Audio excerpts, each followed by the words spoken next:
it's 1, 2, 3 strikes, you're out at the old ball game.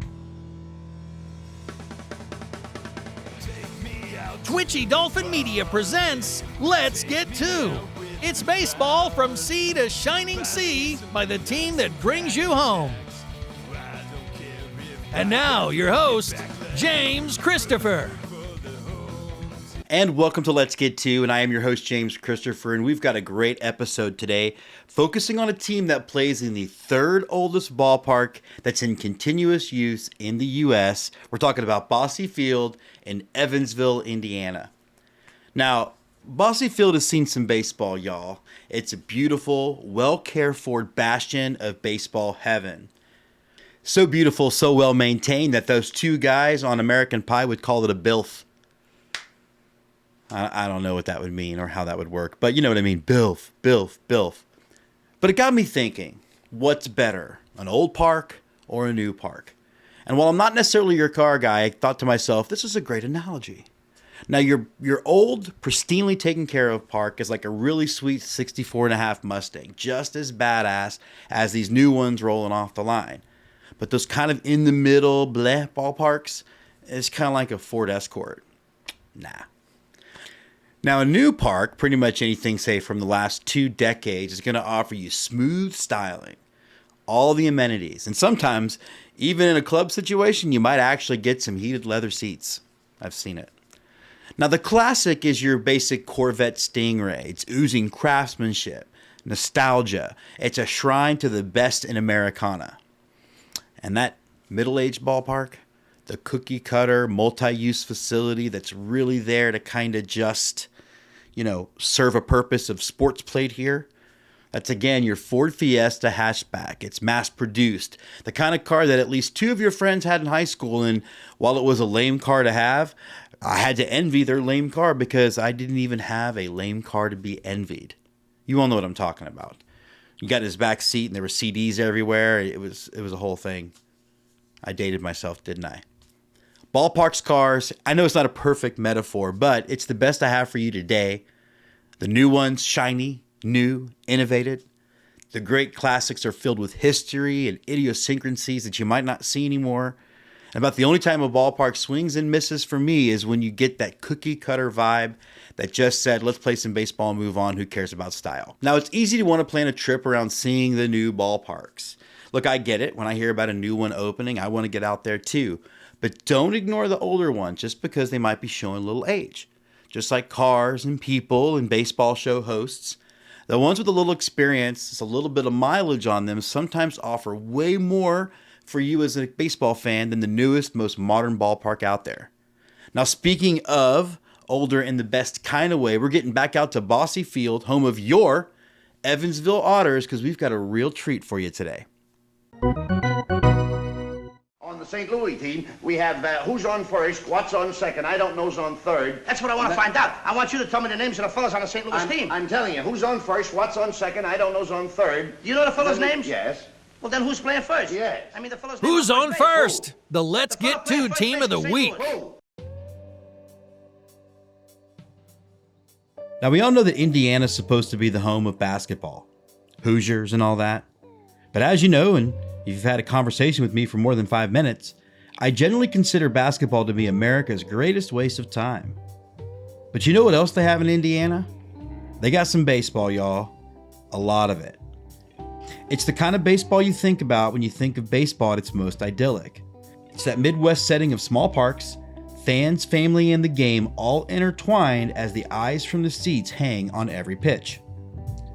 And it's a beautiful summer day and we're ready for some Frontier League baseball. The Evansville Otters call an icon home with Bosse Field. Opened in 1915, it's the third oldest regularly used ballpark with only Fenway and Wrigley as its senior. It's not just currently the home of the Frontier League Otters, but it hosts high school games, American Legion games, and in the past hosted Detroit Tigers spring training, college baseball, even some NFL games, and, some football, soccer. 6 members of the Baseball Hall of Fame patrolled Bosse Field, including Hank Greenberg, Warren Spahn, Jack Morris, and the epic Bob Uecker. Vaughn into the windup in his first offering. Just a bit outside. He tried the corner and missed. Ball 4. Ball 8. Low, and Vaughn has walked the bases loaded on 12 straight pitches. And it was even home to some professional women's baseball in the form of the Racine Bells. Yes, that should ring a bell. The ballpark is made up of beautiful red brick and an emerald green field. On one side of the red brick, you've got the greatest game ever invented, and on the other side, there's literally a party going on the concourse with beer, music, and people hanging out. All there for a good time and to see their Evansville Otters. The Otters moved in 1995 and would become a staple in the Frontier League, setting attendance record after attendance record. And when you draw people in like the Otters do, it's not just going to be green fields, bleachers, and foul poles that make up the ballgame experience. A baseball team is not just about the players on the field, but also about the people in the front office. They come from everywhere, and I'm always fascinated to see how so many different people from so many corners of the country can end up in so many different unique corners of the minor league baseball universe. We visited with Matthew Will, Director of Communications for the Otters, about his journey to Evansville, Indiana. I'm actually from Wichita, Kansas, and was looking for an opportunity to finish my schooling. Found the University of Southern Indiana here in Evansville, so I came out here for my last couple of years of school. Got an internship with the Otters as their broadcaster last year. My boss ended up taking a new job mid-season, and I took over full-time during last year as an intern. I've fallen in love with the team and with the area, and you said it really good. You don't realize the magic that an old ballpark like this brings until you step foot in it and the first pitch happens. And it's awesome. I get to come to work here every day. As you can imagine, a ballpark built over 100 years ago would have seen many evolutions over the years. It's interesting to look at this field and where it's changed over the years too. I mean, where home plate is now is not where it used to be back when they first opened the place. You used to hit to the brick wall that's way out there, and home plate was up at the mound. So the field itself has moved around a couple different times. Oh, really? But everything has stayed within these brick walls ever since the early 1900s. We were surprised to have a second encounter with the movie A League of Their Own. The home of the Racine Bells was pretty well preserved. I love seeing the Bell signs above the concourse, and you also feel the movie in the presence of the Otter Bells. They're the spirit group for the Evansville Otters, and they are rocking those A League of Their Own inspired uniforms, but made up to look like they are also a big part of the Evansville Otters, because frankly, they are. The past is on display at the ballpark in other ways as well. Pictures of the ballpark's past, championship banners. This building is a staple and an important view in the beginning of baseball as it became our national pastime. For an iconic ballpark, that status helps keep the game relevant to the current fans of the Otters. Every day we've got people from all over the country coming to just take a look at the place because, hey, we've seen this on movies, we wanted to see it for ourselves. So being passionate about it and knowing the history, because people always are coming in wanting to know more about it. So it was nice that I got to spend some time in the last off season really digging into the history of the place, falling a little bit more in love with it, so that I can help other people do the same whenever they come visit. Because I would say probably every day of the season, even when the team's out of town, we have people coming to Bossy Field for their first time. Well, it all starts with our owner, Bill Bussing. I mean, he is so passionate about this ballpark, about this team, about these players, about the staff. He loves everything about it. And that was one of the big things that he pushed all these years as owners. Yeah, we need to make sure that we are performing good on the field and we're providing a good atmosphere for games, but we can't deny the history of the ballpark as well. So maintaining the little pieces of the Otter Bells or the Racine Bells signs out there, making sure that those little pieces stay intact and look really nice because they honor the history while also giving a new taste on things as well. But the story of Bossy Field isn't just about the past. It's also about the current tribe made up of the city of Evansville and the Otters. There's some nights that are just unlike any other, and Thursday was probably one of my more enjoyable games since I joined the team. It was not only was it a big crowd, but it was an excited crowd. I mean, they were engaged the whole game. And that's something that 100 years of baseball history has built in Evansville, I think. So it was really cool on Thursday night because that was really the first time this season that we've had a crowd that engaged with the game all 9 innings. And that was fun. And just as ballparks evolve, so does a team's branding. Not throwing the baby out with the bathwater, the moniker of the Otters stayed, but the logo changed. Rather than staying with the classic naughty Otter look, something a little cuddlier took the field. Well, the Otters are the longest running team in the Frontier League. They moved to Evansville in '95 after they spent 2 years in Lancaster. And this community knows that.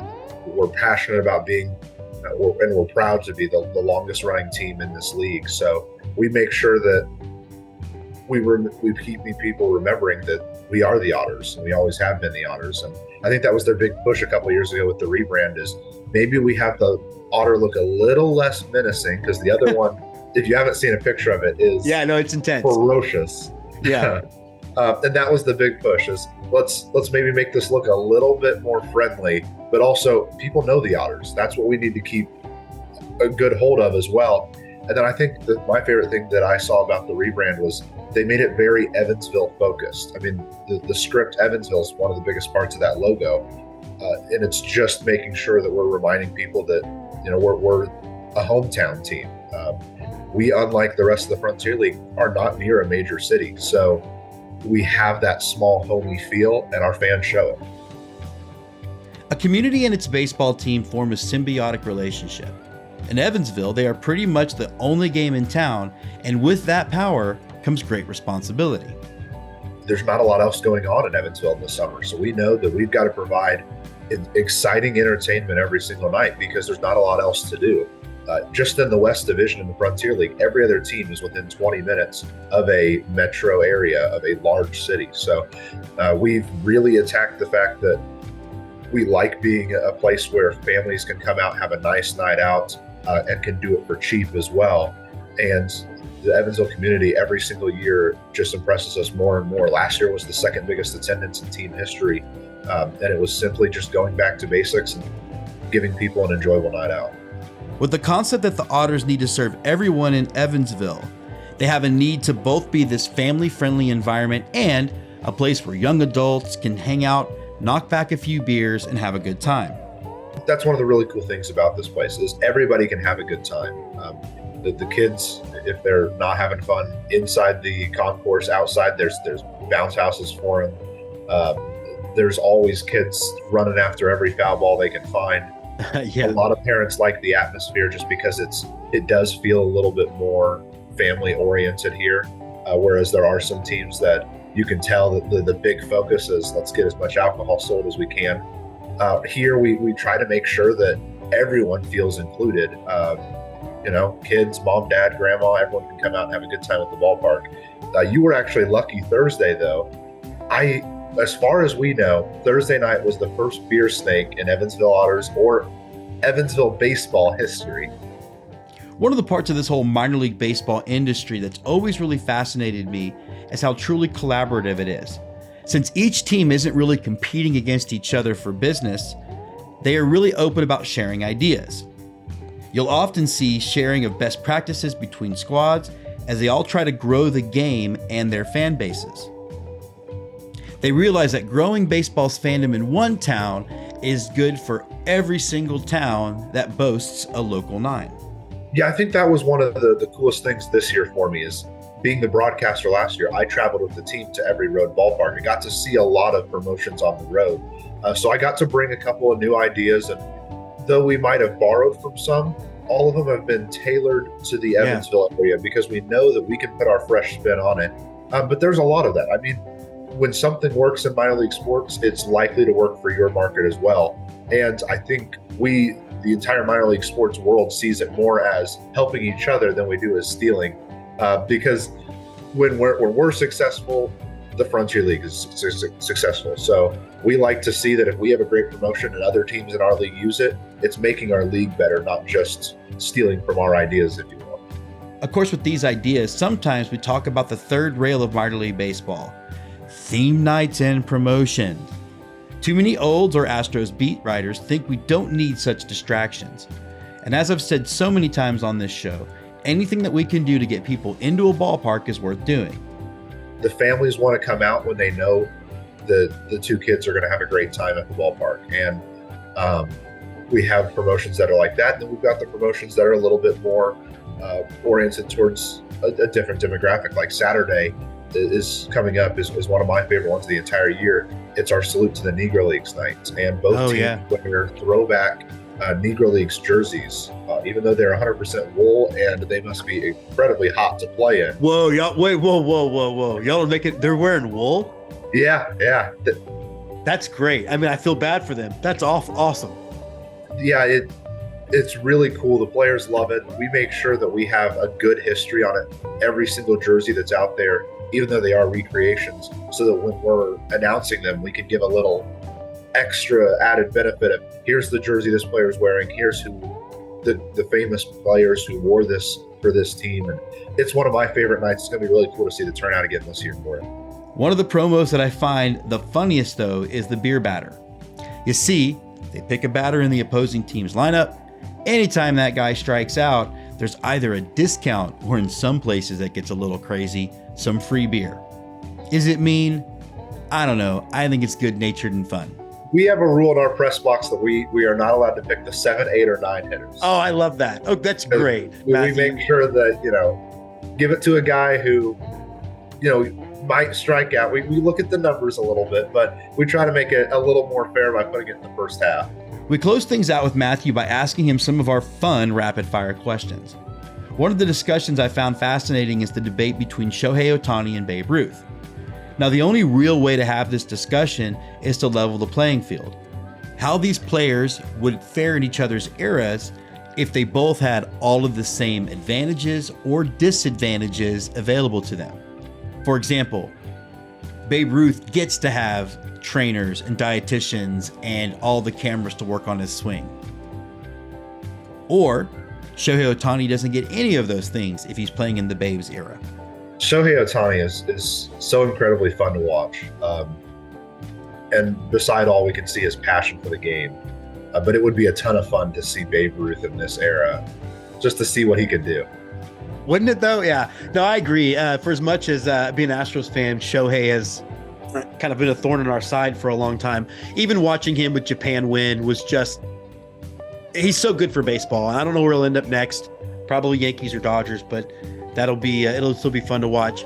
Matthew, it's going to be fun to watch you. We're going to be back out to see you guys probably in a couple of seasons, but definitely keep us up to date with what's going on with you. And thanks for being on Let's Get To.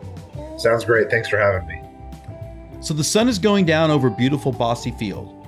It's crazy to be in a ballpark, watching players play the greatest game ever invented in the same space that has hosted the game for over 108 years.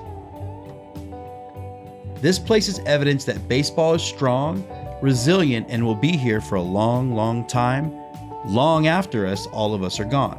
And Bosse Field, definitely a classic car of a ballpark, is bound to be hosting baseball, growing fans, and seeing the greatest game ever invented under some beautiful sunsets well into the next century.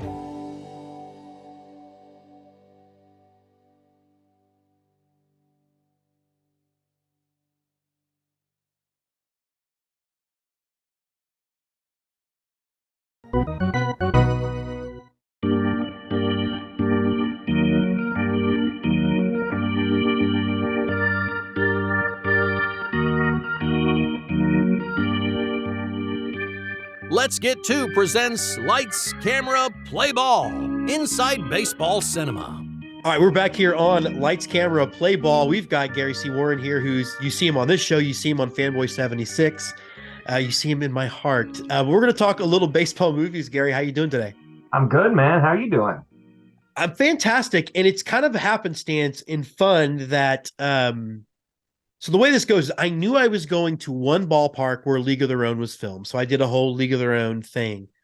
And then I realized that a League of Their Own was also shot at this other ballpark, and I didn't really know until I walked in and saw the sign for the Racine Bells and I was like, whoa. And so I thought, well, how do I keep this going? You're how I keep this going.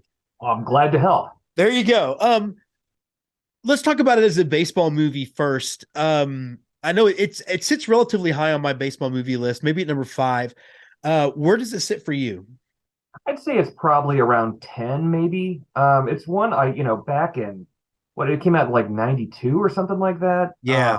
The I beginning remember, of Tom Hanks not a comedian anymore. right, yeah. And it was on HBO all the time. I watched it all the time.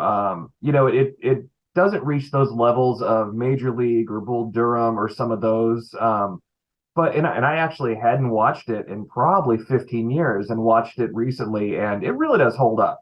So I'm going to say it's number 8 on my all-time list. One of the things I thought was interesting having rewatched it as an adult, I never realized how serious the movie was. Like, it's obviously funny, and John Lovitz, we'll talk about him in a minute, steals every single second that he's on the screen. But they really do deal with a lot of themes, and not in this sort of crazy woke way you would deal with them today. Yeah. They're just there. And you're not being beaten over the head with the message. Yeah. The message sinks in. Like, obviously it's a very feminist movie.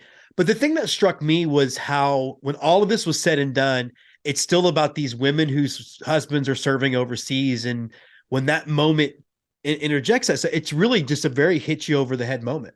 Gary Marshall's character, how easily the women are disregarded. And he doesn't have to give this long villainous Bond speech about how women are second-class citizens, but it's all right there in it. Like, oh, the boys are coming home. That's real baseball. Yeah. This was just something, to occupy us and sell tickets for 2 pennies a piece or whatever, David Strathairn. That guy, first of all, is a career of playing compassionate guy. Like, he's always this very compassionate person. But I do love that line he gives in that scene you're talking about was, are we going to tell them in the factory too that they got to go? Yeah. And he's one of those great actors that always seems thoughtful, caring, and really smart. Like, I don't know if maybe that's just how he is in real life and he's not acting in these characters or what. I would like. So he's a shitty actor. So he just shows up. He's basically David Spade, but he's just a different person, So like Good Night and Good Luck, he was so good in that. There's so many movies like that he's in, but he played a villain in Billions one season, so maybe he is an actor after all. A lot of great performances in this one. One of the things, and maybe we're gonna head down to you and I being kids of the '80s. This is Madonna at her prime. Dude, yep. She's got that, she's got that obviously very cute but very sexy thing going on, and the swing dancing scene is amazing. Like, I really think that this is peak Madonna. Yeah, I think so too. And it was like, there was a sweetness to her that I feel that we didn't get in, except for maybe True Blue or something at the time. There was always, she kind of went that dirty girl kind of thing. And this was, you saw sweetness and of course hot as hell. But there was just adorable, an adorable, sexy, what was the thing I remember in philosophy class where you had the whore Madonna thing where it was it was like this Madonna actually nails them both in this movie. She really does. And I also thought it was kind of funny to see because the friendship of Rosie O'Donnell and her was a real thing, and to see them get to play that on screen was fun. I don't believe at the time Rosie O'Donnell had come out yet, but watching it, it's you're like, oh, okay, yeah. Kind of like what people look back at Liberace and they're like, oh, yeah. How did we not see Freddie Mercury? What? Yeah, it's like totally. But Rosie O'Donnell has a great line in the movie too that I think again flew under the radar when I was a kid, and it was her talking about her boyfriend, and he's like, oh, he also treats me bad and doesn't have a job. And I thought you saw a little bit of that kind of empowerment come out of her because of that league. Yeah. And it's talking about the great performances, the flip side of that is I hate Lori Petty.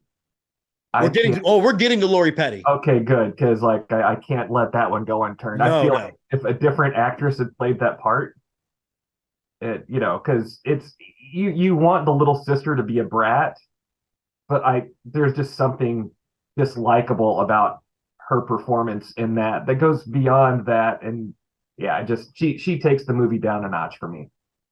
No, completely. And for me, like I said, we're going to get to her because in my review I did in the other episode, I refer to her as Kit Gruber because I think she's a villain on par with Hans Gruber in cinema. Um, but it's another hit for Penny Marshall, who I think we're going to look back on her as one of the great directors of all time, kind of just doing it under the radar when it wasn't women really were kind of held out of the director's chair, so she was just kind of coming in and making hits and moving on. Yeah, I mean, she was, basically on par with Ron Howard, I think. Both of them kind of coming from that sitcom world, the Gary Marshall world, both kind of tackling these, at the time, kind of light, fun movies that then started getting a little bit more, a little bit heavier, maybe. The themes are getting a little bit bigger. Yeah. Of course, Ron Howard went on to places I don't think Penny ever maybe wasn't even interested in doing. But, I feel that she doesn't get the recognition hardly at all for being, kind of a trendsetter, especially for women directors. Well, and I think also too, like in the movie Big, it's very easy to describe that as the silly comedy it is, but there's a lot going on in the subtext of that movie, and I think a lot of it is due to her. Yeah, yeah, and would Tom Hanks have the career he has without Penny Marshall? Yeah, I mean, likely no. He would be doing. They both did it. Now we're back together. It's like we'd have Bachelor Party 8 if we didn't have those two directors. But maybe Adrian Zemed would be starring in Philadelphia or something, So I kind of want to watch that now. Adrian Zemed's Philadelphia. I hope he still would like to see that too. I'm sure he'd like to see anything, actually. All right, let's talk about Kit. It's okay. So first things first, the first question off the bat, do you think Dottie dropped the ball on purpose? I do. I think she did. I think she knew how important it was to her sister. There's the whole fight earlier where Kit says, you always like steal everything from me, everything I want to do, everyone, I'm just your kid sister. And the fact that this wasn't important to Dottie. This was something she was good at, but it wasn't her life. And I think, that I think she dropped it on purpose as a gift to her sister. And then now her sister signs autographs and, I think you might have put it in a way that I never thought of that maybe makes me swallow it. That it's really a character moment about Dottie, like it's just a game. Yeah. I always felt like, for one, I firmly believe Dottie dropped it, but I always hated that moment because nothing about it was earned from Kit. Yeah. She was rewarded for being an awful person. Yeah, she's just a petulant child through and through. And even when Dottie tries to do the right thing and get put on a different team, they instead, of course, don't trade their star away. It's like, they're going to trade the scrub that's only here because of who your sister is, Yeah. And she throws that fit and like just constant. And then they're like, okay, and now you're a world champion. Yeah, it's an awful turn. How much of it do you think is the character as written, or is it because I've never been a Lori Petty fan? Yeah, so is it Lori Petty's performance or is it both? I would say probably like 80-20. I think that, they're obviously, at least in the version that we saw, there really wasn't that moment of Kit realizing how she's acted, that she has been a child. She does need to grow up. I think that scene would have helped her as a character, but I think as an actress, Lori Petty always has this whiny kind of brat thing, like Tank Girl, things that just, I think Point Break, same thing. Yeah. It's like, I just think that she was horrible in it and didn't seem like Gina Davis's sister at all. They didn't really look alike. They didn't act. They had nothing that would make you think they were siblings other than just a bratty little sister. Yeah, because she could have played it even if there was no moment in the script, she could have played it with some gratitude, with a look, or when she was signing autographs, that moment they had together. Because she was still kind of acting that way when we had the scene in the future when they're at the Hall of Fame. I mean, she just really is an awful person. Yeah. We rewarded villains. It all started there. The downfall of our society. Yeah. I'm telling you. Gruber, he didn't get rewarded. He got dropped out a window. That's right. That's right. but at least Hans Gruber had a point of view. You know what I mean? At least, yeah, well, money is important. That was his point of view. That was He's just a bank robber. I just wish Kit would have fallen out a window. Maybe. I just wish they would have written her, she would have played it, because I feel like well, first of all, it's the All-American Girls professional team, and every woman ended as a girl and came out a woman. Even Marla, getting a sense of herself and getting married and all that stuff. And you have the poor line from her dad of, it's not my fault I raised her as a boy. Like, yeah. Ugh. Although that's after the awesome moment of Lovitz's face when he sees what she looks like. He's just like, oh. I mean, look, my favorite line of the whole movie is, see how it works is the train moves, not the station. But Tom Hanks, okay, so this will be the last kind of bit we talk about with that is, it's you and I are old enough to my students still not remember anything other than Tom Hanks being America's uncle, one of the 3 greatest actors of all time. Right. We remember him snorting cocaine with a mule. Right. He does a great job in this movie, underrated, because yes, he's the comic relief and obviously cast to be the name, right? Even for as much as he was still becoming a name, he was the name. I think he really embraced everything about this movie. And to me, it's one of my favorite and most complete performances from him. And he's playing against type somehow through history. So even at the time, we didn't realize he was, America's uncle or whatever, but he always played a good guy, like in every movie. And this was the first time you kind of saw him as an asshole.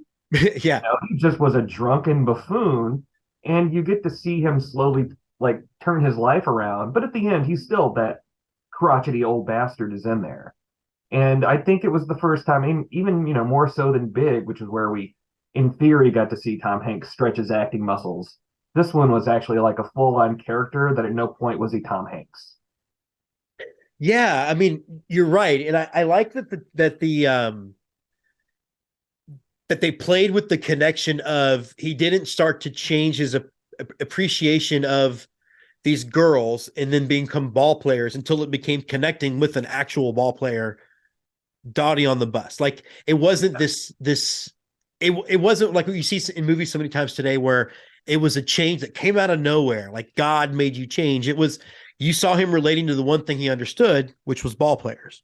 Yeah. Yeah. And he saw, in this female player, she had the heart of the guy baseball player. There is no difference now just because they're wearing skirts, they're women, whatever. It's there's a champion in there, there's skill in there. And I think that's what kind of wakes him up. But I mean, I love the stuff where he's just, sleeping during the games and they're managing themselves.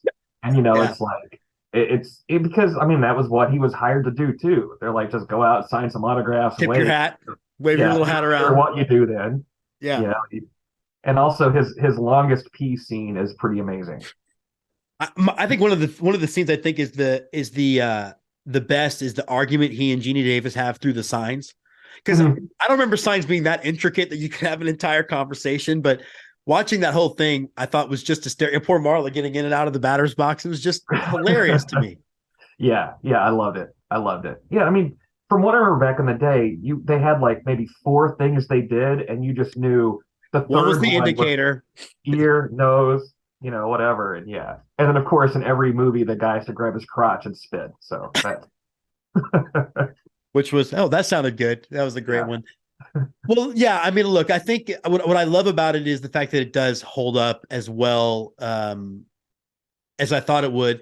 And I think what's kind of neat and maybe different than the generation we had growing up is I know a lot of my baseball playing students that is their favorite baseball movie. And I think it's cool that you can admit that now. It's also like how you can admit you like Star Wars now and being a high school kid. Yeah, they don't know. They have no idea what wedgies feel like, but not that I really do. But yeah, I just think it's cool that we're seeing from a macro level, the movies of our generation hold up better than some of the stuff that's coming out now. Sad, but also cool. Yeah. I mean, you'll look at the Bad News Bears original, the Bad News Bears remake. The original still holds up, and the remake is very forgettable.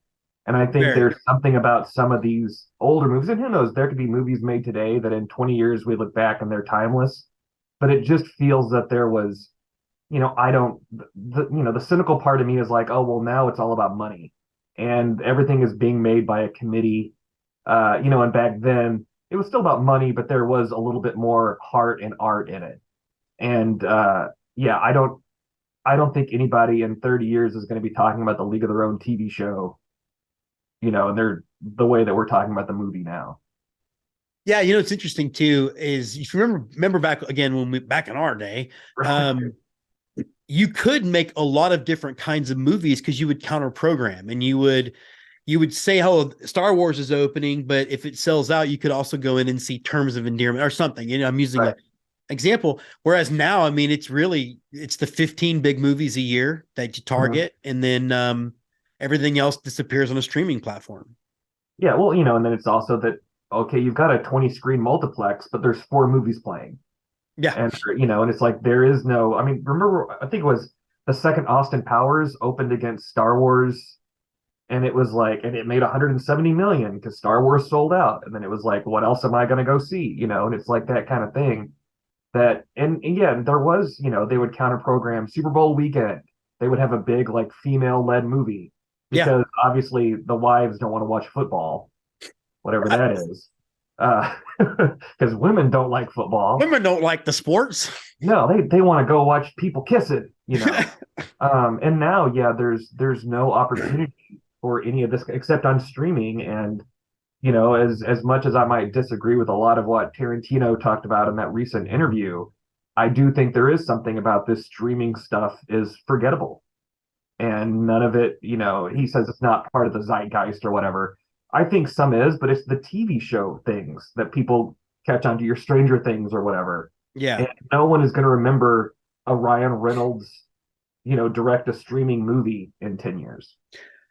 Yeah. And I think part of why that is we're losing the communal aspect of it. We forget that comedies and horror movies are best seen with other people because it's that shared experience. Wedding Crashers was hilarious when you watch it in theaters, but maybe it's just sort of funny when you watch it at home. It's, it's a whole other topic that we really need to get into on a different show, because I do think we are conveniencing ourselves out of some really cool experiences. Yeah. I mean, there are definitely those movies that, seeing it in the theater with the full audience and people laughing until they choke. I remember that more than I remember a lot about the movie itself. I mean, a movie like Snakes on a Plane, that was one of the most fun times I ever had in the movies. You watch that at home, it's like, wow, this movie sucks. Yeah, but I mean, think about how many B-level slashers you can watch in a theater and the experiences, and then you do watch it at home and you're like, wow, someone made money on that. So that's a thing that happened. Yeah, I mean, I think it's definitely something that we're definitely losing something that we'll definitely talk about. But who's not losing anything? Who's that? You are not losing anything. Gary C. Warren, thanks so much for jumping on Let's Get To. And we're going to have you back on Fanboy 76 soonish. And then we're going to be at a ball game together in August. We are. It's going to be fun.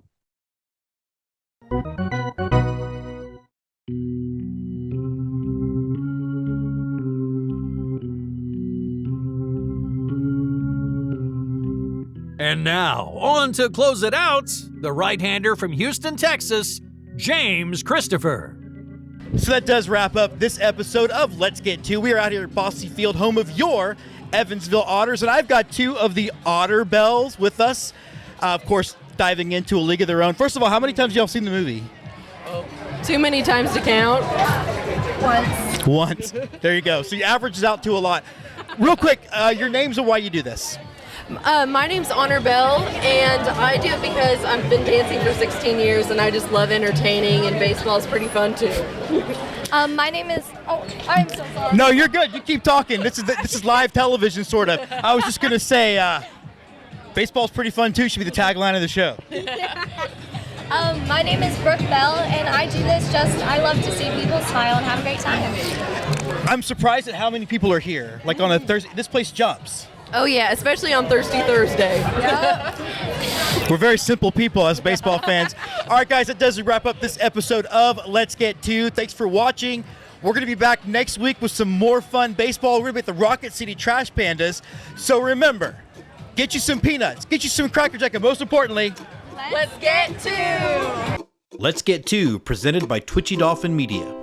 Creative Director, Jessica Bybee Jedgetts. Written, directed, and hosted by James Christopher. Executive Producers, Andy Tomcheson and Scott McIntyre. Produced by Andrew Nelson, Eric Mertens, Jess Canaster. Commentary by Gary C. Warren, Emily Nyman, Paul Caputo, Ed Rivera. Music by Grace Usselman, On Holiday. All trademarks of the teams covered on this episode are the property of those teams. Look for more content from Twitchy Dolphin Media and the Let's Get To family, including Go-Go Astros, Fanboy 76, Yell Fight Suey, Jerseyed, and Unboxed. This has been Let's Get To, baseball from sea to shining sea by the folks who bring you home.